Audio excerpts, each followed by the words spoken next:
Moving on to activity number 2, talking about t-shirt cost. You got a few questions over here on the left, a table, and then a graph that goes along with it. It says some t-shirts cost $8 each, and use the table to answer these questions. So the table is provided for you there, 1A, 216, so on and so forth. You should be able to notice that the X and Y represent two different types of quantities. If the t-shirts cost $8 a piece, each would be like 1. So X would be like number of shirts.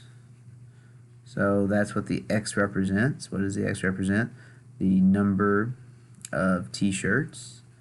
And for each one that you purchase, you are going to get charged $8. So 1 cost 8, 2 cost 16, 3 cost 24. So Y represents the cost of the t-shirts.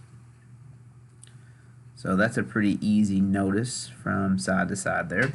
And then part C wants to know, is there a proportional relationship between X and Y? And let's check. 1 times 8 is 8, 2 times 8, check, 3 times 8, 4 times 8, 5 times 8, yes, it works for every single one of them. So we're going to put yes. It does not ask for us to give an explanation there, but if it did, we could have said yes, because there is a constant of proportionality of 8.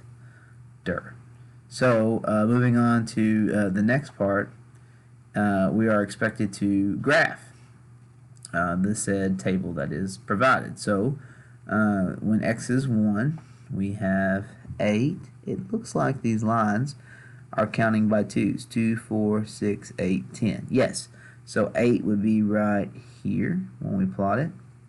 And 2 and 16, this would be 12, 14, 16 right there. 3 and 24, so that would go right there, 2 marks above the 20, 2 apiece. 4 and 32, right y'all. 5 and 40, right on a perfect intersection. And of course the last one, 6 and 48, which would be 2 below the 50.